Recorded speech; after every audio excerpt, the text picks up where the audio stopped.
Hey guys, welcome back to another video with Lim Reviews. So in today's video, we'll be checking out the Amazfit GTR 2 that I have right here. And I've been wearing this for the past 1 week now, and there are a couple of items that I want to report to you guys because a lot of stuff isn't really as advertised. Alright, I shouldn't put it that way, and there are still a lot of good things about the Amazfit GTRs. So let me just jump into the points right away.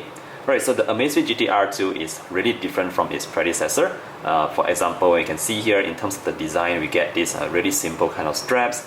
It doesn't look as classy as before, but it really does look a bit more sporty. Alright, so in terms of design, let me just zoom in a bit more so you can see it clearer. So around the watch itself, you see that there's this black bezel, but it looks pretty nice. It looks like it has a curved display over the front, and this is a AMOLED display, so definitely getting some very good colors here, some very good contrast levels, as well as brightness levels. So I just want to very quickly show you the couple of watch faces that we have, and we do have a lot of watch faces here, so definitely very good stuff. So let me just try and get my watch faces on.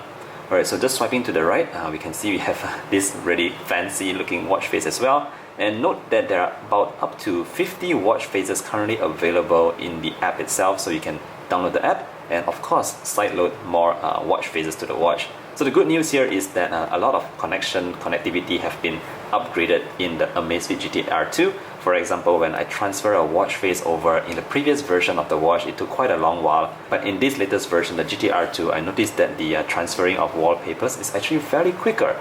Alright, so another new thing about the wallpaper here as well is that the wallpaper design now affects the always on display design. So for example, notice that this always on display, it looks similar to the clock on the watch face.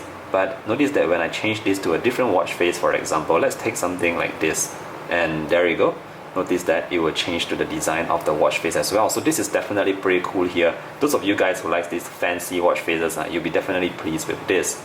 Alright, so apart from that, in terms of the build quality and comfort wise, I never had any issues with wearing this device on my hand. Even when I wear it at night to track my sleeping pattern or something like that, yeah, it has been very comfortable. So the straps, like I said, are very slim, and it's just very comfortable to wear on my wrist because there is nothing too fancy about that. Alright, so let me just put this side by side with the GTS 2 right here, and you'll notice that the display on the Amazfit GTR 2 is actually slightly bigger than the one on the GTS 2. But one thing I want to point out here is that the GTS 2 is just much more fluid than the GTR 2. Alright, so for example, let me just show you the scrolling speeds in here. Notice that the GTS 2 is actually super fluid. It looks like it has a higher refresh rate kind of display on the Amazfit GTS 2, whereas on the GTR 2 it's still like the previous watch. It's not the fastest. Notice that there is a bit of like some kind of frame drops there. So putting it side by side and just scrolling, browsing, you notice that the GTR 2 is not as smooth as the GTS 2. Alright, so I'm not going to talk too much about that. Let's jump into notifications.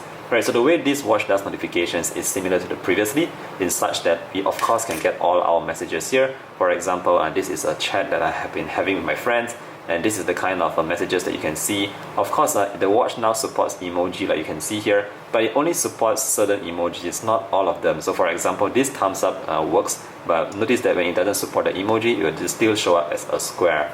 Alright, so that's in terms of messaging, the updates there. But in terms of the calls, like this watch now has a built-in mic and a built-in speaker, so you can actually connect the watch to your smartphone and actually answer calls via the watch itself. So for example, when a call is coming in, you can always just tap the accept button on the watch and answer directly with the watch itself. Of course, your smartphone still has to be beside you because this is all via Bluetooth connectivity.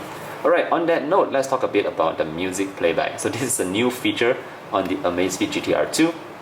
So we do have 4 gigabytes of internal memory in here, so you can actually put in some songs, and all you need to do is just go to that music app, and there you'll see some of your songs that you have already transferred into the watch.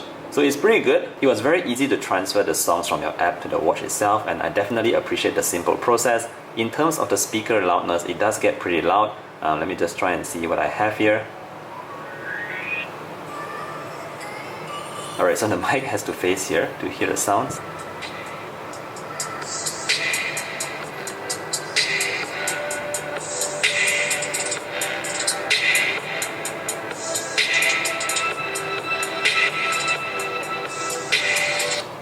Alright, so as you can hear there, the volume does get pretty high, and the audio quality coming out from this watch is actually somewhat better than I expected. It is very similar to the volumes and the audio quality coming out from the GTS 2, so yeah, definitely a thumbs up there. Of course, if you want to connect your earphones to your watch as well, you can also do that. The watch now supports Bluetooth connectivity to and from the watch itself, so that's pretty cool. Alright, now let's move into the fitness tracking part of the watch, because that's also a key focus there. First up, let's talk about the GPS. So unfortunately, the GPS on this GTR2 isn't the best. So what I mean by that is when I went cycling and I went walking, most of the time it was a bit hard for me to get the GPS locked on, and I find this a bit annoying because like you just don't know when you'll be able to get the GPS, so it's quite unreliable. Meanwhile, on my smartphone I was able to lock in so quickly, so I was just a bit disappointed with the GPS tracking here. Apart from that, let me just talk a bit about the heart rate tracking. Heart rate is fine because I think most of the watches these days can already do a great job at tracking your heart rate. But in terms of the sleep tracking, yeah, I want to talk a little bit about sleep tracking here, because that's one thing that I did test out a lot, and the sleep tracking is not the most accurate. For example, when I lie down in bed, it actually only starts tracking my sleep like 2 to 3 hours late. So not too sure what's going on there with the GTR2. I thought this was something that was pretty simple and easy to do, but apparently the GTR2 didn't do it too well. Apart from that, the naps tracking is also pretty bad, because like I took like 4 naps and it only managed to track 1, so the failure rate is quite high here in terms of the sleep tracking and the nap tracking. So if you're the kind of person who really wants to track your sleeps, I wouldn't really recommend the GTR2 for you on that. Meanwhile, another thing that I want to talk about here is also the stress tracking. So we do have stress tracking in the watch itself. Let me just look for the app really quickly. So right here I have my stress tracking. And yeah, again, the stress tracking here is not the best, not the most accurate. What I mean by that is, like for example, when I was really working hard on something, the stress rate was really low. But suddenly when I just go and have my dinner, my stress rates went up. So it's a bit weird there. I wouldn't really rely on the data or statistics of this stress tracker, if you want to put it that way.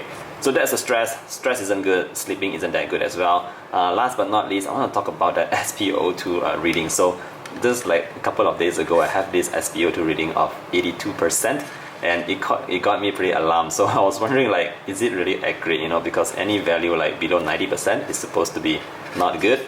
Yeah, but I did a check again on the GTS2 and the GTR2 once more, and then it gave me like 98%. So once more, I'm not too sure how accurate this Sbo2 reading is.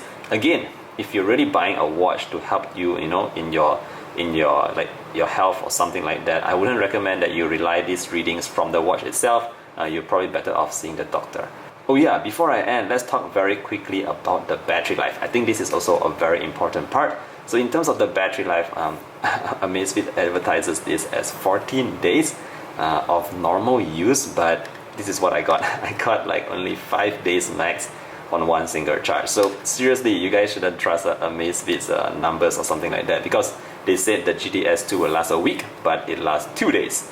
And they said this lasts 14 days, but it only lasts maximum 5 days. And I didn't actually use a lot of the features on the watch to actually get that 5 days, bear in mind. Alright, so I only use the watch to like see the time, you know, track 1 or 2 activities a day, and maybe receive all my notifications. And those are just very basic stuff that you would do with your watch, but it only lasts 5 days max. Again, a bit disappointed with the battery life here. Definitely a downgrade compared to the previous GTR. But overall, in terms of the actual use on the GTR2, I would say that I would pick this over the GTS2 simply because 1 to 2 days of battery life just isn't acceptable on this guy right here. Yeah, but overall it does feel like a nice watch. It looks nice, the design is nice. We do have a lot of watch faces, we get our notifications, but if you're really serious about tracking your activities, you need a solid GPS. Unfortunately, the GTR2 is just not there yet.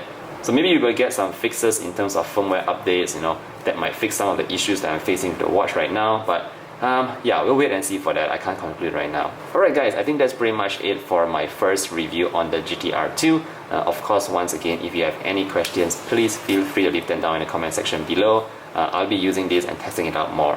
Alright, see you guys in the next one. Bye!